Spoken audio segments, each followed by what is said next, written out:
어서 오십시오. 안녕하세요. 예, 오랜만에 뵙습니다. 예, 반갑습니다. 건강은 괜찮으세요? 아, 예. 예. 우리 자승희 이사장님은 박정희 기념재단 이사장, 그리고 상암동에 있는 곳은 박정희 도서관인가요? 기념관, 도서관 그게, 예. 동시에 다 그 기능을 네, 하고요. 이제 거기서 지금 근무하고 네. 뭐 연구하고 음. 관람객들을 모시고 이렇게 합니다. 예, 많이들 오세요? 아, 이제 뭐 코로나가 상황이긴 하지만 그래도 주말에는 한 200명 정도씩 모이고요. 네. 합니다. 아, 예. 저희가 이제 우리 자승희 이사장님 모신 거는 어제가 박정희 대통령 탄신 104돌이었습니다. 그래서 구미 상모동 생가에서 이제 행사도 있었고 했는데 이사장님도 혹시 못 다녀오셨습니까? 갔어요. 오늘 이것 때문에 저는 아이고. 이철우 경북도지사하고 지역의 구작은 김영식 의원을 비롯해서 여러 사람이 모여서 예, 숙모제를 했다고 그러더군요. 탄신제는 구미에서 하고요. 예. 11.6 추도식은 서울에서 저희하고 이제 민족중무회가 같이 하고 네. 이렇게 임무를 분담해서 지금 하고 아, 있습니다. 그러시군요. 알겠습니다. 이 박정희를 돌아본다. 예. 이제 그런 주제로 제가 이사장님을 모셨는데 박정희 어떤 사람입니까? 예. 참 어려운 질문이십니다. 예. 저는 경작을 공부한 사람이기 때문에 네. 그 큰 질문에 답을 할 수 있을지 모르겠습니다만은 예. 노산 이은상 선생께서 네. 돌아가시기 전에 80년대 중반에 네. 남기신 말씀을 제가 좀 소개를 해드리고 싶어요. 네. 장경순 국회 부의장님한테 하신 말씀을 네. 그분이 저한테 전언하시고 책에도 그걸 인용을 하셨어요. 네. 박정희 대통령은 어떤 분이냐? 성군 세종대왕과 성 이순신 장군을 합친 영웅이다. 이렇게 정의를 하셨는데. 아, 노산 이은상 선생이? 예, 예. 꼭 이 말을 자기가 남기고 싶다고 그래서 병상에서 그 장 부회장님을 불러가지고 말씀을 하셨다고 그래요. 네. 논리가 설득력이 있습니다. 세종대왕은 성군이시죠. 뭐 한글을 창제하시고 뭐 과학기술을 발전시키시고 여러 가지 좋은 일을 많이 하셨는데 예. 국민의 배고픔의 문제는 해결을 못했다. 아하. 2조 500년이 다 가난의 시대 아니었느냐. 박정희는 그거를 해결했다. 그 다음에 성웅 이순신 장군은 외적을 물리치는데 26전인가요? 25전 전승으로 23전. 죄송합니다. 해전 23전, 23전 전승으로 예. 물리쳤지만 네. 본인이 전사하셨다. 근데 전쟁에 있어서 그 손자 병법에 의하면 최고의 승리는 면전승이다. 면전승이라는 거는 전쟁을 하지 않고 싸우지 않고 예. 대면에서 이기는 거죠. 박정희 대통령은 경제를 발전시키고 그 힘을 가지고 국방을 강화하고 자주국방이죠. 그래서 김일성이 재침을 할 의지를 꺾음으로써 네. 제2의 유교를 막고 국방을 지켜서 국민의 안전을 다 보호했다. 그러니 박정희 대통령이 성웅 이순신 장군을 뛰어넘는다고 할 수 있지 않겠느냐. 그래서 두 분의 영웅을 납친 5,000년 내 최고의 영웅이다. 네. 이렇게 말씀을 하셨다고 합니다. 네. 그건 이제 역사학자가 하신 말씀이고 네. 제가 보기에는 박정희 대통령은 인류 역사에서 국가를 빌드하고 건설하고 경제를 발전시킨 그 측면에서는 유례가 없는 최고의 성과를 낸 분이기 때문에 네. 그 면에서도 세계적인 지도자라고 저는 평가를 합니다. 알겠습니다. 며칠 전에 역대 대통령에 대한 국민 여론조사가 있었는데 뭐 그런 조사가 뭐 계속 됩니다. 되는데 며칠 전에 본 조사 제 기억으로는 이제 박정희 대통령이 30몇 %로 1위, 그리고 노무현 대통령이 뭐 20몇 %로 2위. 예. 그렇게 저도 봤어요. 예. 예. 어쨌든 박정희 대통령이 1위를 하고 있다는 것이 중요하고요. 사실은 뭐 저는 이제 정치학을 했으니까 오래전부터 대통령 리더십에 대해서 관심을 갖고 봐왔는데 이제 전 국민 상대로 한 그런 종류의 여론조사에서 역대 대통령 조사를 하면 뭐 박정희 대통령이 늘 1등이었습니다. 그리고 그때의 1등은 뭐 60%에서 70%의 지지가 늘 나왔어요. 그런데 이 김대중, 노무현, 문재인 그 좌파 정권을 거치면서 그 이승만 대통령, 박정희 대통령에 대한 그 조직적 폄하와 왜곡과 비하가 계속되고, 그리고 좌파들의 영웅 만들기. 예. 특히 뭐 사실은 뇌물 사건 수사받다가 극단적 선택을 한 사람인데 이 사람을 무슨 신앙의 대상처럼 막 이걸 뭐 우상화하고 막 이러면서 이런저런 역사적 사실이나 이거를 깊이 생각하지 않고 그냥 여론조사로 응답을 하는 사람들 사이에서는 뭐 노무현이 1등이 나오기도 하고 막 그런 조사도 한때 나왔던 적이 있거든요. 예. 이런 심각한 좀 역사의 왜곡이라 그럴까? 또는 좀 즉흥성. 이게 참 걱정스럽거든요. 예. 예, 그 점은 우리 자성희 이사장님은 어떻게 생각하시나요? 아까 언급하셨습니다만은 네. 1등으로 나오는 게 중요한 게 아니라 네.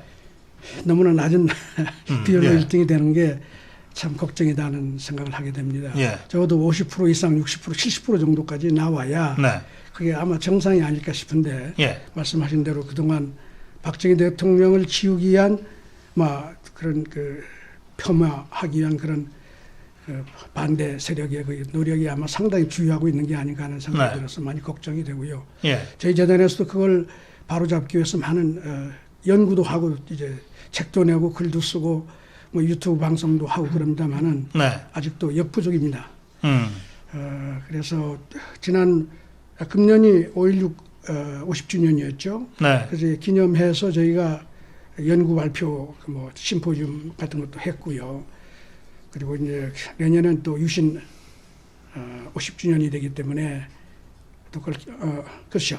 지난해가 60주년이지요. 네. 5.16. 그 유신에 대한 토론도 한번 제대로 해볼 그런 기회를 가지려고 노력을 하고 있습니다.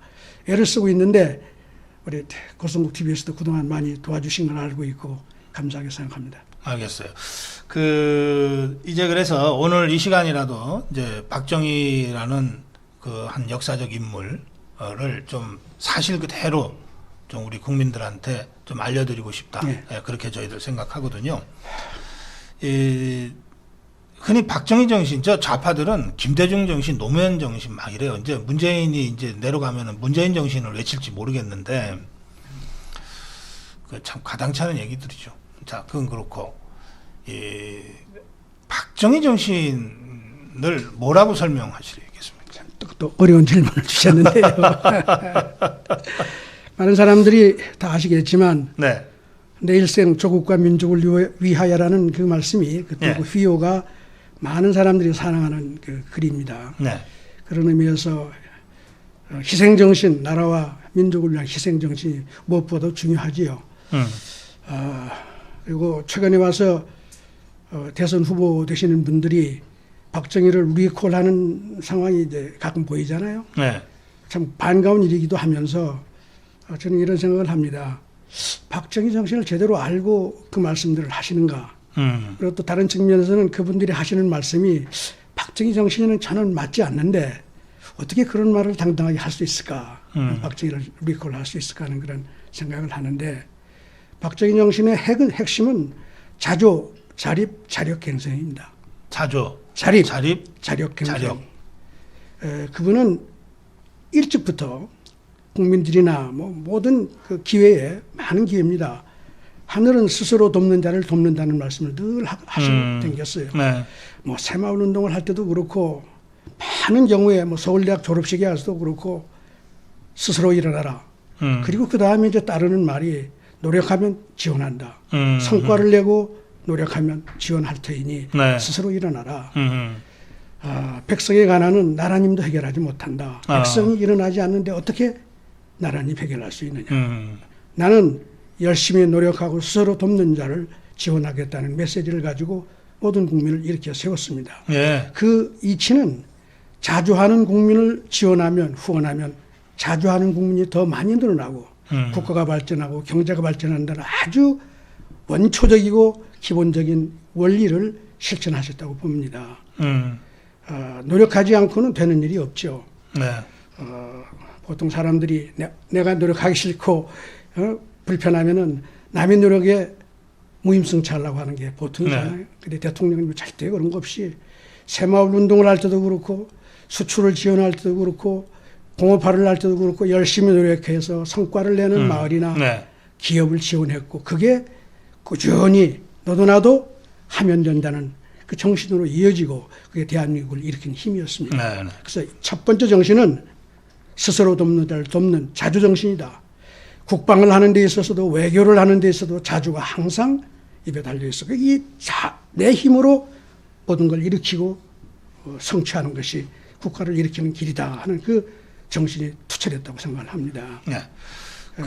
지금 이제 자조 자립 자력 말씀하시면서 이제 그 중에 이제 제일 중요한 게 자조였다 이렇게 이제 셀프 헬프라고 말씀하셨는데 하죠. 이제 새마을 운동의 핵심도 자조입니다. 자조로 설명을 하죠. 수출도 자조입니다. 예.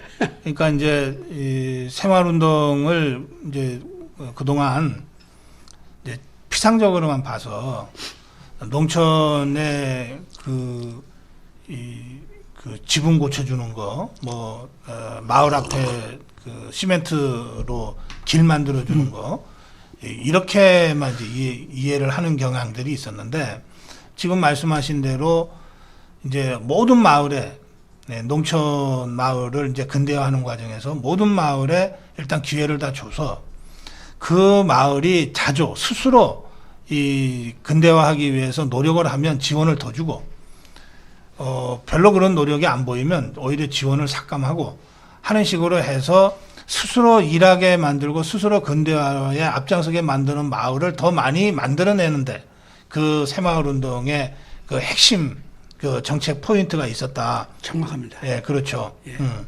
그 대통령께서 그런 말씀을 하신 적이 있어요. 예. 물론 다 또 실제로 그렇지만은 5.16 혁명을 한 다음에 재건국민운동이라는 그 활동을 통해 가지고 국민들의 자조의식을 깨우치려고 노력을 많이 했습니다. 네. 대한민국 국민들 특히 농촌의 문제는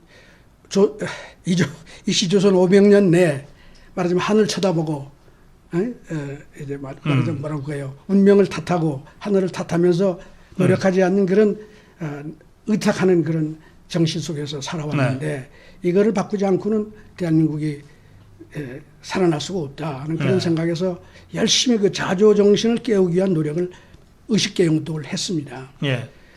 심지어는 농촌 지원을 하기 위해서 농특사업이라고 그래서 농촌에 여러 가지 경제성 있는 작물을 키우도록 돈도 지원하고 여러 가지를 해봤는데 대통령이 60년대 말에 깨우친 거는 정부가 도와서 되는 게 아니다.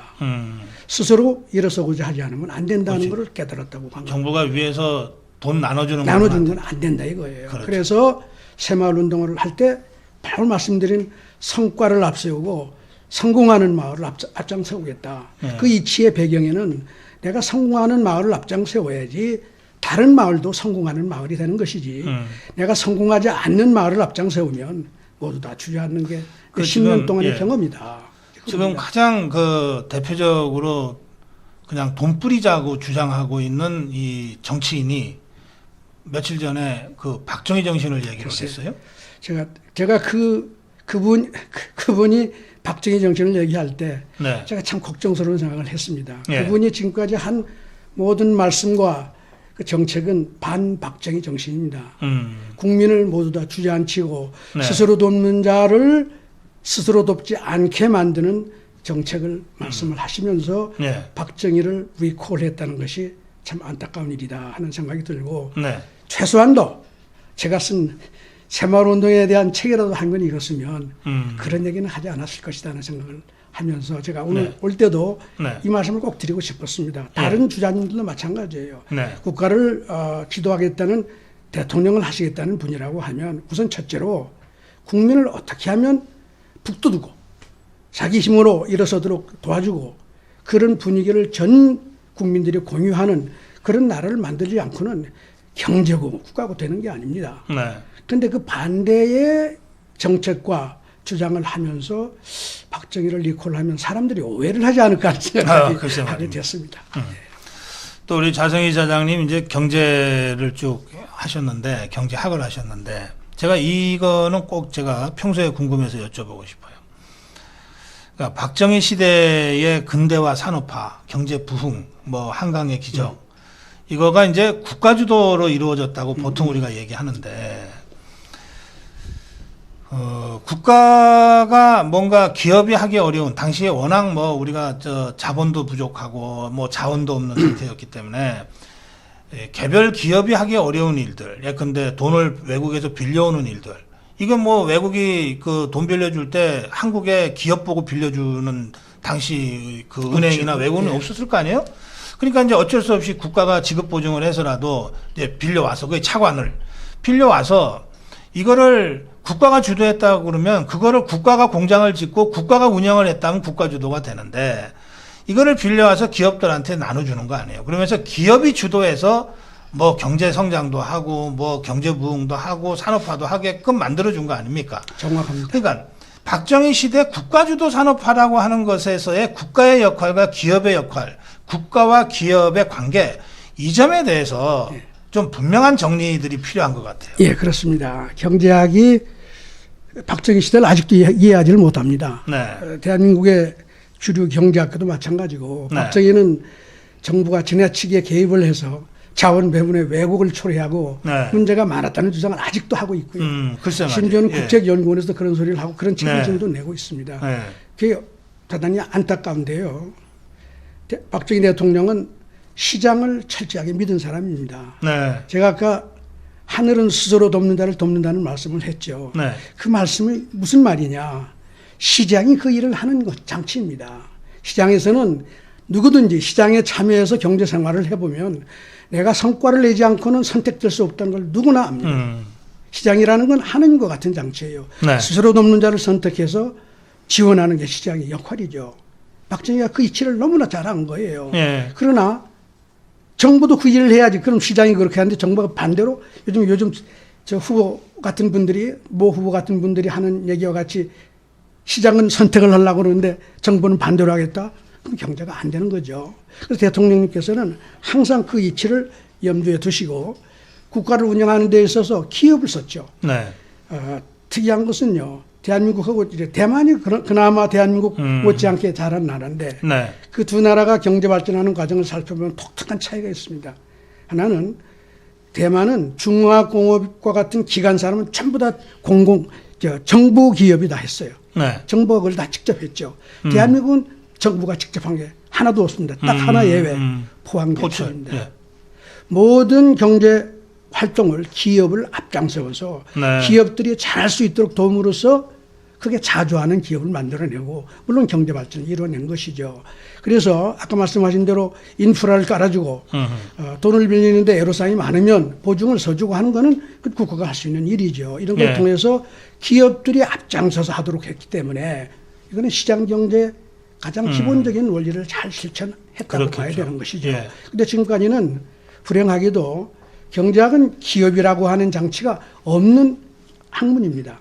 경제학에서는요, 자본과 노동과 기술이라고 하는 건 있지만, 그게 있으면 시장이 알아서 다 모든 일을 해결한다고 그러는데, 네. 근데 실제는 자본과 노동과 기술을 누가 통합해서 누가 그걸 활용을 합니까? 그게 기업이라는 거예요. 네. 그러니까 자본주의 경제라는 건 기업이 끌고 가는 경제라는 겁니다. 근데 예. 그 이치를 잘 아시고 민간 기업을 육성해서 그 기업이 대한민국 경제를 일으키게 하는 게 박정희 예. 그 경제학의 아주 독특한 특징이고 성공의 그렇죠.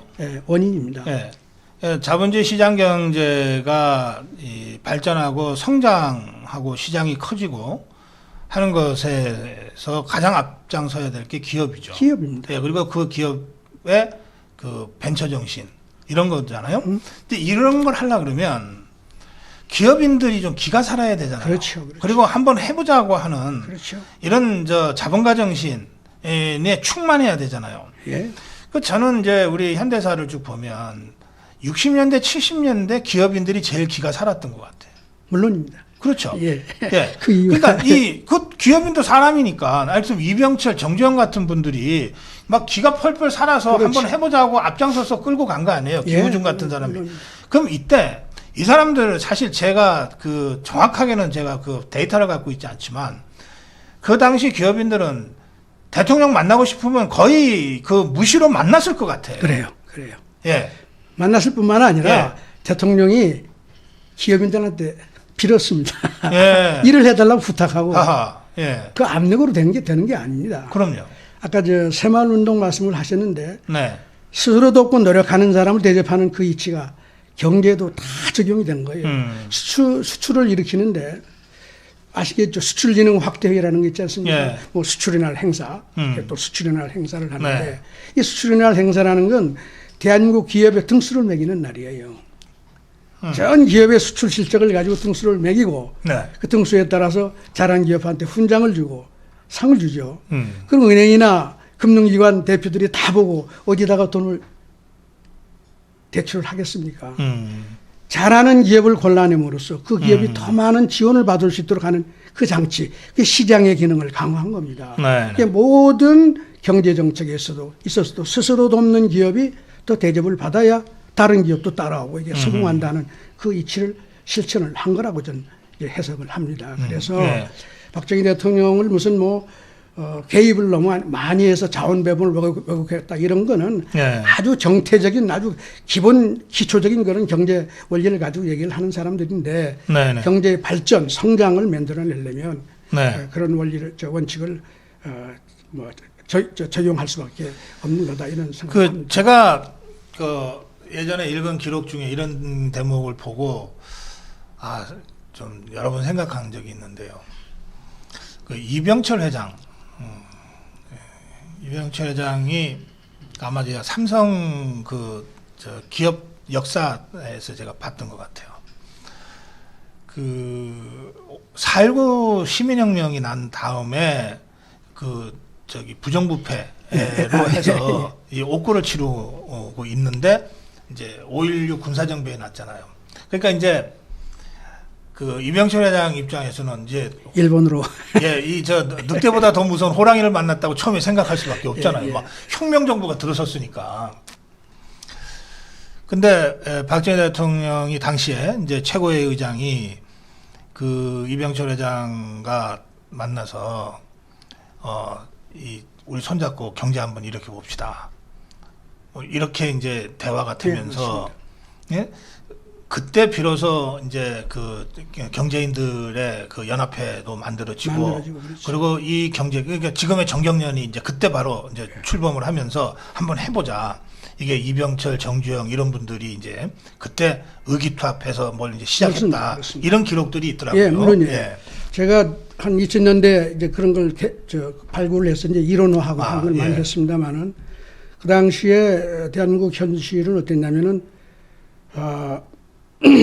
대통령이 5.16 혁명을 하고 나자마자 네. 사회에서 혁명 공약 아시죠? 거기에 예. 부패 일수가 나와 있단 부패일수가 말이에요. 나와요. 그리고 그 당시에도 뭐 오늘날과 다르지 않아요. 기업하는 사람들은 그냥 반기업 정서가 여전했던 거죠. 그래서 네. 혁명 정부가 그분들을 전부 다 기업인들을 감옥에다 잡아 가뒀잖아요. 네. 그 와중에 이병철 회장은 일본으로 이제 말하는 피신을 해서 이제 네. 네. 안 잡혔는데 한 달 정도 있다가 들어왔습니다. 소선에서 네. 들어와서 여의도 비행장에 내리자마자 새까만 집차를 보내서 모시고 박정희 그때는 부의장인가요? 의장이 좀 확실치 않습니다만 만났죠. 네. 그 자리에서 이제 한동안 장시간 토론을 해서 대통령한테 한 얘기가 경제는 기업이 하는 겁니다. 그리고 박정희 대통령이 설득을 당했거나 네. 아니면 서로 의기투합이 된 거죠. 그래서 제안을 한 것이 이 기업인들 다 풀어줍시다. 그 대신에 그분들이 나서서 외자를 유치하게 하고 그 사람들이 소위 탈세를 했다는 거는 돈을 벌어서 국가에 다시 다 납부하는 걸로 합시다 하는 그런 의견을 합의를 하고 다 풀어줬다는 그 일화가 예. 있죠. 그래서 한 12분에 해당하는 대한민국 말하자면 그때는 뭐 중견기업이죠. 중견기업 대표님들을 이제 그렇게 해서 풀어줬고 그뿐만이 아닙니다. 한때는 이병철 회장을 만나러 갔다가 1시간 동안 기다리고 만나지 못하고 그냥 온 적도 있어요. 박정희 무슨 회장이 얘기 아세요? 예. 이병철 회장이 선약도 안 하고 왔다고 골프장에서 어. 안 나와서 못 만났어요. 어. 그런 사례도 있고 또 아시겠지만 정주영 회장을 불러가지고 앉혀놓고 제발 조선 좀 해달라고 그 부탁하는 얘기 아시죠? 네, 네. 그러다가 정주영 회장이 잠이 들어가지고 이제 나중에 깨고 보니까 대통령이 앞에 앉아서 기다리고 있더라. 이분은 기업인을 엄청 존경했습니다. 네. 왜냐하면 필요했을 뿐만 아니라 그분들이 없이는 자본주의 경제 안 된다는 걸 알았어요. 이 철학을 제대로 표현한 게 대단히 재미있는 에피소드가 있습니다. 네. 당시에 75년 정도 됐을 거예요. 허먼 칸이라고 하는 미국의 유명한 네, 미래학자가 허먼 칸. 있었습니다. 네. 지금도 허드슨 연구소라고 워싱턴에 있죠. 그 소장을 하셨는데 그 사람 박사학위는 받지 않았지만 천재라고 소문이 나는 사람이에요. 그 사람이 한국을 자주 방문을 했는데 네. 그럴 때마다 대통령님을 만나고 했습니다.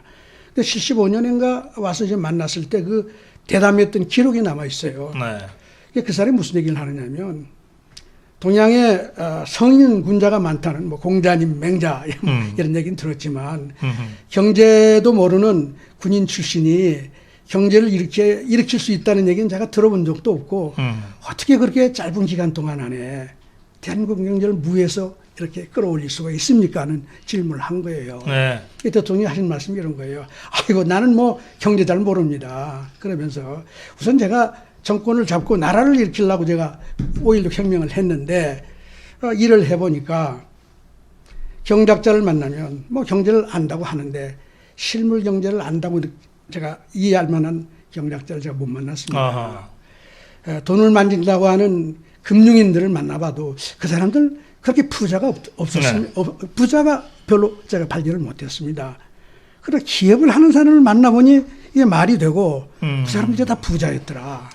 그럼 부자를 많이 만들고 그런 기업들이 많이 생겨야 돼. 이게 결국 경제가 되지 않겠느냐 하는 그 철학을 가지고 저는 기업들이 원하는 걸 열심히 도와줬을 뿐입니다.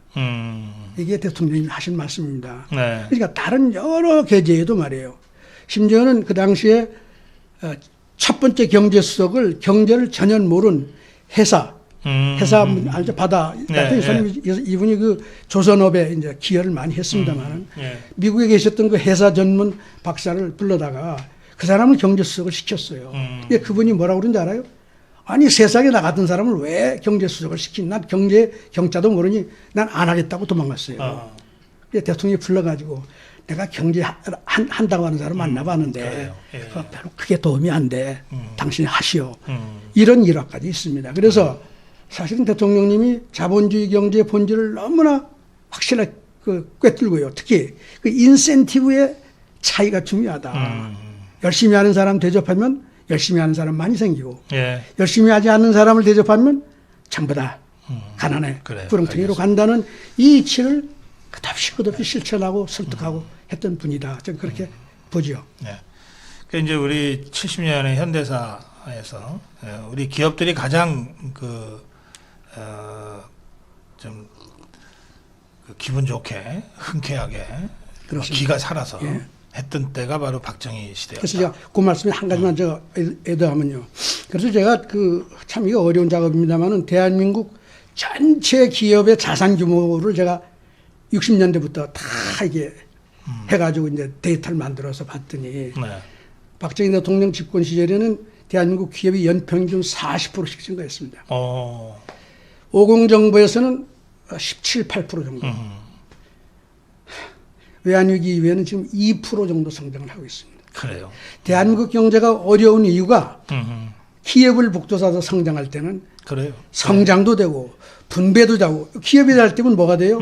일자리를 만들어내니까 중산층이 늘어날 거 아니겠어요? 네. 그럼 자연스럽게 분배가 개선이 되고 소위 동반성장이 자연스럽게 되는 거죠. 예. 근데 기업이 안 만들어지고 성장하지 않으면 네. 정부가 나서 별 수를 다 해도 되는 일이 없다. 그 이제 이 박정희 시대가 이제 기업인들이 제일 기가 살았던 때고 제일 존중받았던 때다. 예. 역으로 얘기하면 지금 문재인 좌파 정권 때 기업인들이 제일 멸시당하고 그냥 아무렇게나 감옥 집어넣어도 되는 이런 식으로 지금 전락해 있는 때다. 그래놓고 이 기업 살리고 경제 살리자, 민생 살리자고 백날 얘기해봤자 이게 무슨 소용이 있냐. 하여튼 그 말씀 제가 드리고요. 자, 이제 우리가 박정희 시대를 돌아보고 있는데 저는 이제 그 흔히 박정희 대통령을 이제 근대화 대통령, 산업화 대통령이라고 얘기하는데 산업화와 근대화는 조금 되게 다르죠. 예. 근대화는 그 산업화를 포함하지만 전반적인 이제 사회 질서와 의식과 문화가 다 이제 전근대 사회에서 근대 사회로 이제 전환되는 업그레이드되는 시기니까 뭐 그건 좀 완전히 문명적 개념으로 봐야 되는 부분이 있습니다. 어쨌든 이제 그거를 이제 지금 말씀하셨고.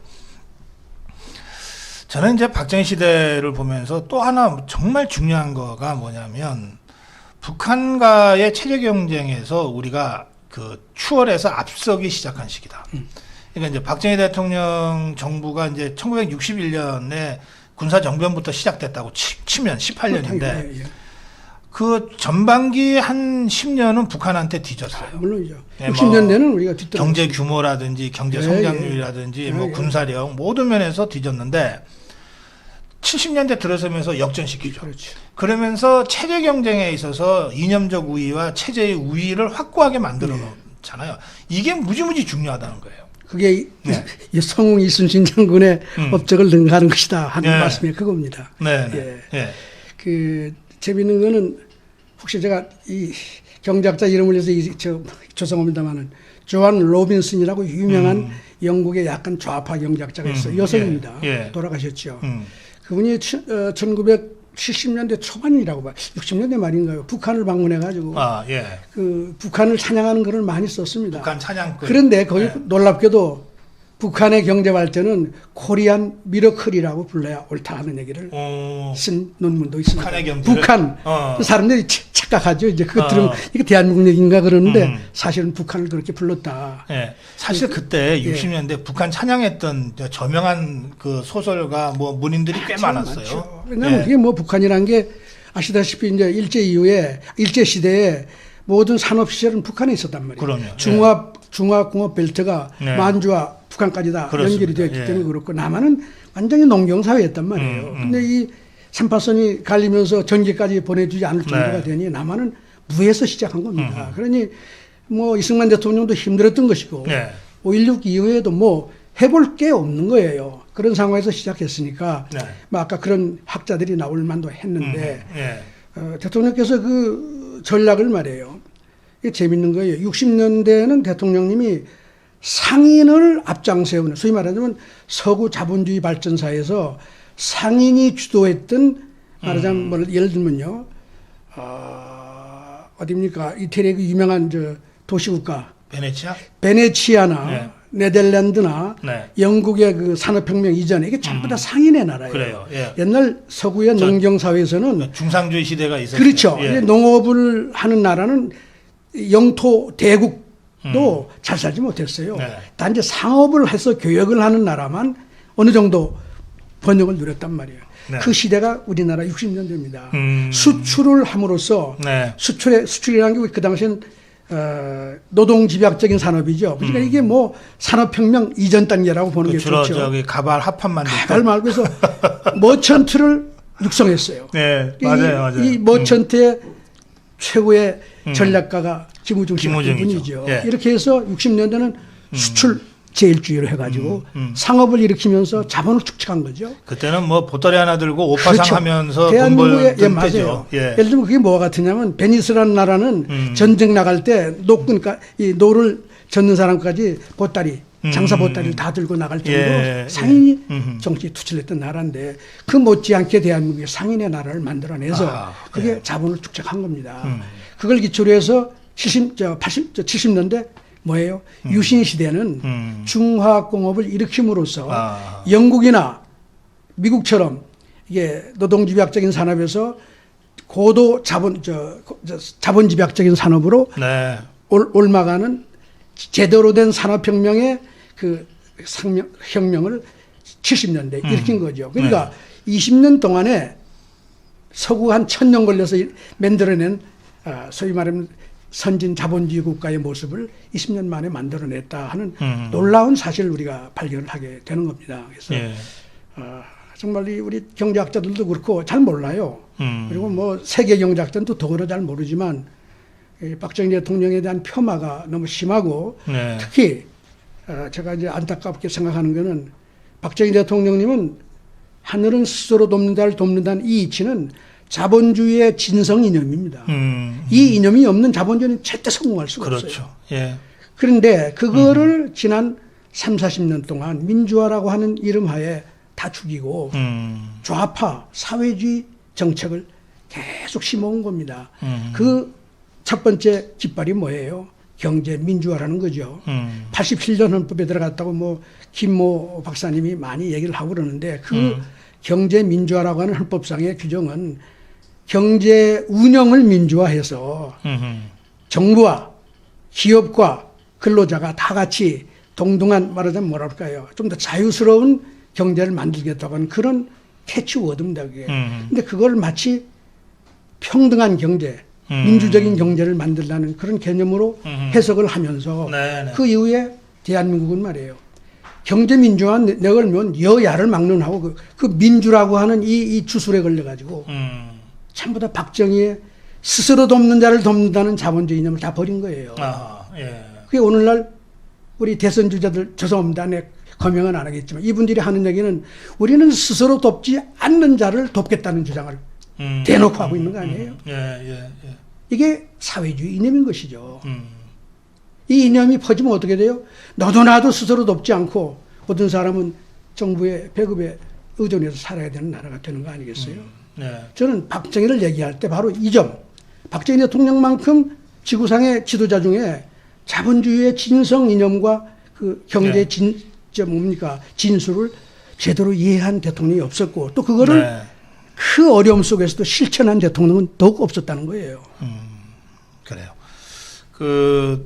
이제 박근혜 대통령이 대통령 후보 시절에 이제 이런 얘기를 했습니다.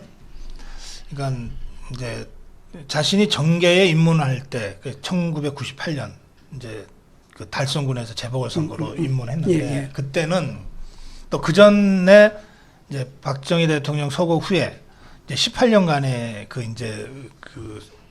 사실상 그 연금 생활이 있었거든요. 거의 바깥에서 활동을 못하게 만들었던. 이때는 오로지 박정희 대통령, 아버지인 박정희 대통령의 명예 회복이라고 하는 것이 자신의 모든 것이었다는 거예요. 그래서 98년에 정계에 입문할 때도 아버지의 명예를 회복하기 위해서가 주 동기였다는 겁니다. 이렇게 설명을 했어요.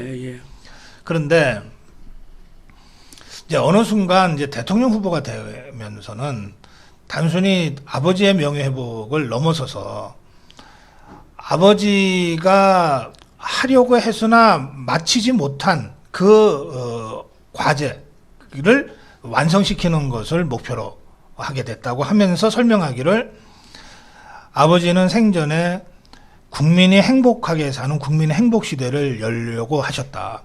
그거를 채 못하고 돌아가셨다. 그것을 내가 대통령이 되면 하겠다. 이렇게 설명한 적이 있거든요. 예. 국민 행복 시대가 무슨 말인가요? 행복?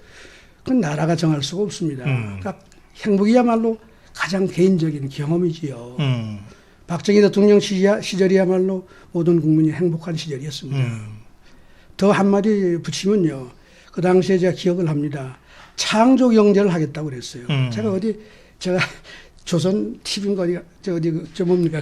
하는 데 가서 제가 한 적도 있는데 창조 경제야말로 박정희 이상의 창조 경제가 없다. 왜 우리가 이거를 버리고 있는가 하는 주장을 한 적이 있는데 안타까워요. 저는 박정희 대통령한테 우리가 오늘날 원하는 모든 엘리멘트가 다 있습니다. 제가 좀 과장해서 말씀을 드리면 박정희가 했던 정책을 제대로 이해하고 그걸 제대로 잘 임플리멘트 할 수 있다고 하면 그 문제 다 풀릴 수 있습니다. 그러나 불행하게도 행복하게 되려면 내가 열심히 해서 내 힘으로 내 가족을 먹여 살리고 그렇죠? 내가 자긍심을 가지고 살아야 행복인 것이지. 그게 누가 정부가 도와줘요? 기업 아니면 못 도와줍니다. 그래요. 제가 한마디 더 붙이면 미국의 역사는요. 정부가 키운 게 아니라 경제를 기업이 키운 역사라고 이미 다 말합니다. 그래요. 알겠습니다. 불행하게도 그 당시에 그 이후에도 그렇고 기업에 대한 소위 반기업, 특히 대기업에 대한 반기업 정서는 뭐 계속해서 악화된 거 아니겠어요. 그래서 그 면에서는 조금 제가 옆에서 누가 좀 더 많이 좀 얘기를 해드렸으면 좋았을 텐데 하는 생각을 가끔 합니다. 그래서 이제 지금 말씀 하셨습니다만 이 박근혜 대통령은 그냥 박정희 대통령의 딸이라서가 아니라 그 박정희 대통령이 평생 지향했던 것을 가장 정확하게 이해하고 그거를 맞습니다. 자신의 어떤 그 정치 목표로 이렇게 설정했다는 의미에서 맞습니다. 제가 드리는 말씀은 그 목표를 달성하려면 다시 말씀드리면 스스로 돕는 자를 돕는다는 국가의 기본 방침이 분명해야 그 일을 이룰 수 있었던 거 아닐까 하는 그런 아쉬움이죠.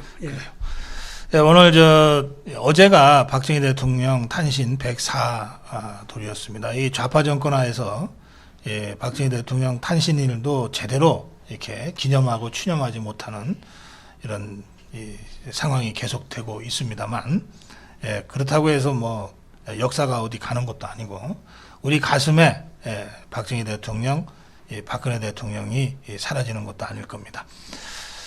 오늘 우리 좌성희 이사장님 모시고 잠깐이나마 그 박정희 시대를 돌아보면서 박정희 시대가 우리에게 주는 바, 오늘 대담 내내 하늘은 스스로 돕는 자를 돕는다. 그런 자조정신이 박정희 정신의 핵심이다. 이런 말씀을 쭉 해주셨는데 시간이 다 돼서 마무리 말씀 좀 부탁드리겠습니다. 마무리를 특별하게 드리겠습니까만은 그 대선 국면이고 이제 국가 걱정을 제가 가끔 하면서 느끼는 게 하루빨리 기업 정책이 바뀌어야지만 우리가 오늘 얘기했던 모든 게 바뀔 수 있다고 봐요. 박정희 대통령 시절에 만들어진 기업들이 오늘날도 30대 그룹이라고 폼을 잡고 있습니다. 그 사이에 새로 만들어진 기업들이 없지요. 제가 카운트를 해보니까 뭐 카카오라든가 네이버 몇 개 이렇게 그나마 좀 성공한 그 인터넷 기업들이 있지만 제조 기업 쪽에서는 전부 다 박정희 시대에 출발한 기업들입니다. 이게 오늘날 대한민국 경제의 문제를 제대로 보여준다고 봐요. 그 사이에 기업이 성장해서 소위 말하는 대기업으로 올라갈 수 있는 기회를 만들어주지 않은 것이 큰 문제였기 때문에 대선 주자들께서 좀 이걸 명심하시고 기업이 없이는 성장도 안 되고 복지도 안 된다는 아주 엘레멘터리 기본적인 생각을 좀 잘 염두에 두시고 나라 운영을 잘 하셔서 아까도 좀 말씀하셨지만 모두 행복한 국가를 만들어 내주시면 감사하겠다는 기대를 해봅니다. 고맙습니다. 아침 일찍 나와주셔서 좋은 말씀 해주셨습니다. 좌성희 이사장이었습니다. 고맙습니다. 감사합니다. 어제 박정희 대통령 탄신 104돌 기념하는 기념 대담으로 오늘 박정희 기념재단의 좌성희 이사장님 모시고 박정희 시대의 의미를 다시 한번 짚어봤습니다.